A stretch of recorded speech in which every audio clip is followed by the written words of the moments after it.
listen, we know what we're up against. I've got to speak in code a little bit. They will meet. Heads will meet. It's Ashley from Not Just Boxing here with Mark Tibbs. Mark, fight week, Riyadh, Johnny Fisher, big team out. You've got Big John on the plane out right now. Do you know how many Bosch soldiers are coming? Do you know what? I don't. I know we've had him in and out the gym, and all the boys have been talking about who's coming, who ain't coming.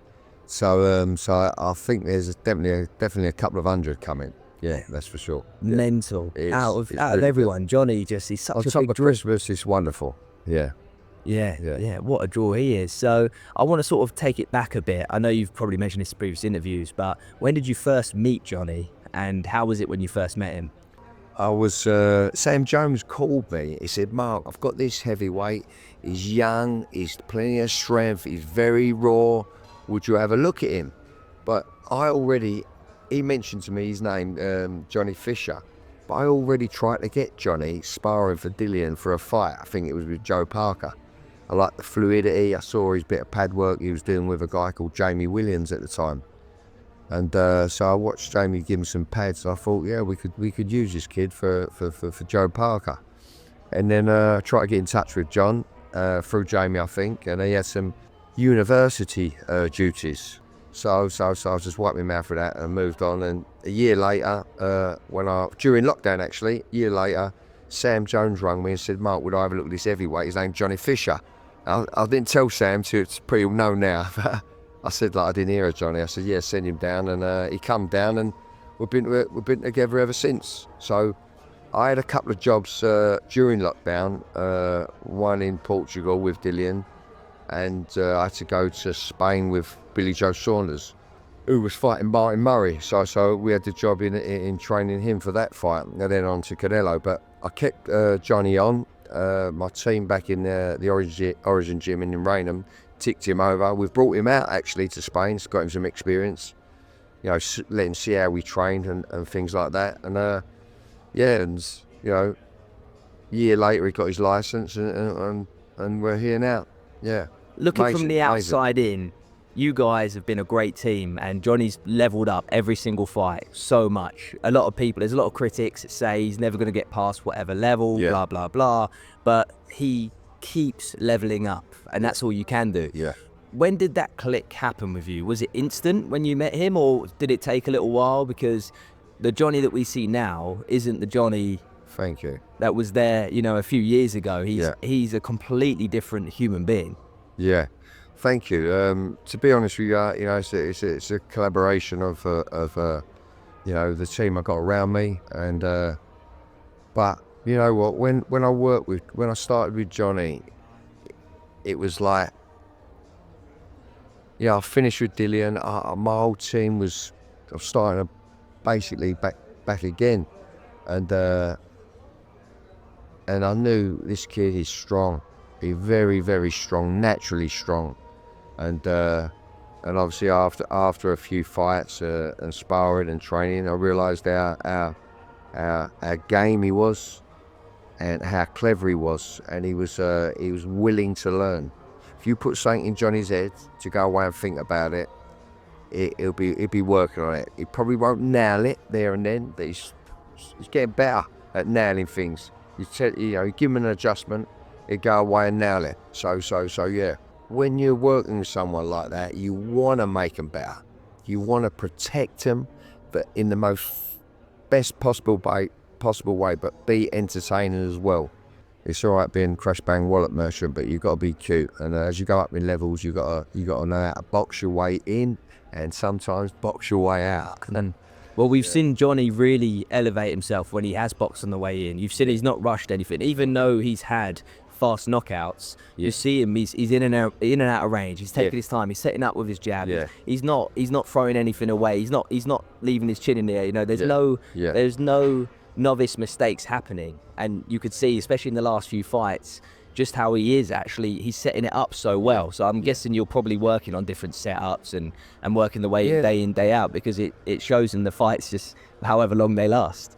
It's good to get out there, get your work off, get rid of people.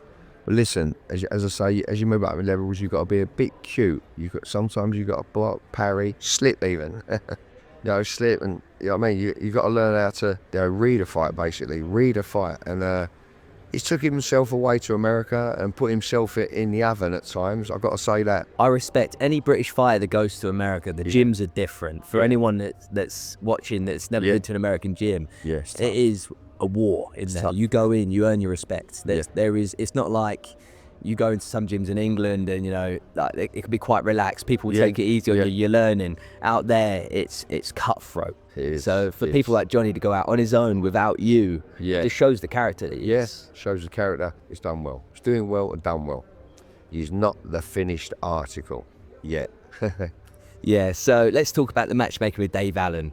There are a few people saying, is it actually too soon for Johnny in terms of experience? And even Dave said yesterday or 2 days ago in an interview, he's on the way down, Johnny's on the way up, but how far down is he? Did you think this was the safest, best choice for him to step up next? Or do you see an element of risk in this fight? Yeah, I mean, listen, I won't go into detail too much because, Johnny won't be too happy and it's not what I'm about. Of course. Listen, we know what we're up against. We're very aware of Dave's experience. When I was with Dillian White, Dillian boxed Dave, and Dillian hired him for some sparring afterwards. So I know Dave boxing wise very, very well, and yeah. But listen, he's an old campaigner. He ain't old. But he's compared to Johnny Fisher, he's got vast amounts of experience. But listen, we know what to do to negate and be offensive, so Dave can't do what he wants to do.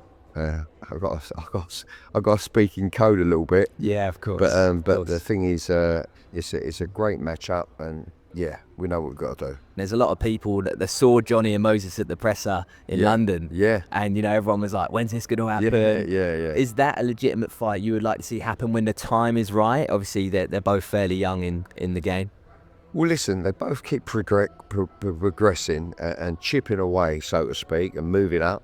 At the end of the day, they have to, they will meet. Heads will meet. That's how it works. It's all about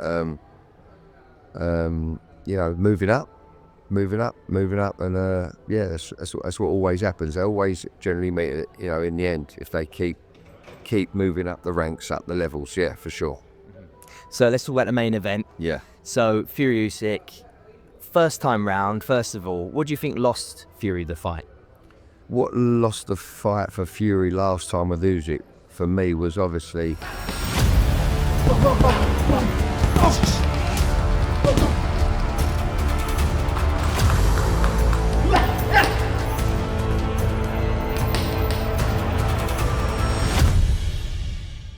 a lapse of concentration.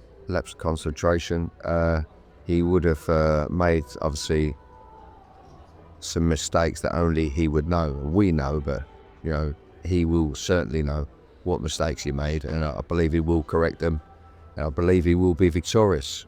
They're both superior boxers, without a doubt, and intellectually, they both can read fights as well as each other. And but for me, Tyson's the bigger guy, and he should know how to use his weight to his advantage and not to Alexander's advantage. As in, don't box with him. Use your size to be more offensive, more front-footy. A bit like when he fought Wilder, the second and the third time. I see this going every single way. What makes the fight so good is anything could happen in there. You said about him losing concentration. A lot of people don't understand, if you're in a fight for 36 minutes, 5 seconds of switching off. Yeah, posture, and that looked like the turning point in the fight, didn't it? Yeah. When he sat back and got caught. Yeah, he sat back. You see, look, I believe he was a little bit light for that fight. I mean, I don't know all the ins and outs, but what I'm hearing, he's put on a bit more weight for this fight, and people say, it might make him slower. But, if he's slower and heavier-handed, then the lighter guy's got to cope with the imposing weight, and you know what I mean? He's got to. So it's not it is, you know, speed is good, but sometimes, you know, like for me, Tyson shouldn't fight Alexander's speed and boxability fight. He's got to use his imposing stature and range and weight, you know, for him to gain the advantage over Alexander, and I believe he will do. Yeah. Can I get a prediction? Tyson Fury win. Any way in particular in your mind? Well, I'd love to see the stoppage, wouldn't we all? But I just believe Tyson Fury. I think he will have gone away after his last fight, licked his wounds, brush up on where he went wrong through losing his concentration, and he won't make the mistake twice. That's what I think. Yeah. Yeah, brilliant. Yeah. So Dillian Whyte boxed last weekend. Did you watch the highlights or did you watch the fight? Do you know what? I've seen a few of the highlights. Yes, I've seen a few highlights. I want to watch it as it happens. I want to try and find some time to watch it while I'm here. How do you see the rest of his career going? Do you think he's going to have a few comeback fights and get another shot at one of the big names? Difficult for me to say, to tell the truth. Difficult for me to say. One, I'm always got my eyes on my own fighters. And but be a good fight for Johnny down the line, wouldn't it? If he comes through, Definitely. if Johnny comes through with Dave on Saturday night, I think that'd be a good fight. Mm-hmm. But you know, one step at a time. I never like to talk about fights while we've got one on, because it's not fair. And we've got a job to do on Saturday night, and that's what we want to do. Deal with Dave Allen first. Yeah. Lastly, your gym. What's happening next year? You got any fights announced? What's going on? Yes, I've got Giorgio Visioli, my lightweight guy, super feather stroke lightweight. I'm not too sure when he fights for a title, what weight he's going to campaign at. But I say I will lightweight myself, but we'll see. He's only 21 years of age. He's fighting on the 31st of January in London, the O2 Indigo, I believe. Matchroom Boxing, yeah. So yeah. He's started to spar, you know, lightish sparring at the minute, and he's starting to whip him into shape a little bit. And just before I come out here, I think he's 5-0 at the minute, 5-0, and could have had 6 fights last year. Very busy year for him. But yeah, it'd be his 6th pro fight, 31st January, O2 Indigo. And how did you meet him? When did you sort of get him on board? Did he reach out to you? Did you hear about him? Yeah, well, I was in Spain on holiday with my wife and my son. And I got a phone call from his manager. Yeah, he said, Mark, I've got a kid, Giorgio Visioli, will you have a look in for me? And yeah, I said, listen, let him do Monday, Wednesday and Friday for 2 weeks, and he'll know himself what he wants to do. So we had a 2-week trial, and yeah, I've had 5 pro fights with him now. Yeah, it was actually a year ago, I think. Yeah. It's incredible. Well, I wish you all the best this week with Johnny, and I'll catch up with you next year, mate. Lovely. Thank you. Good man.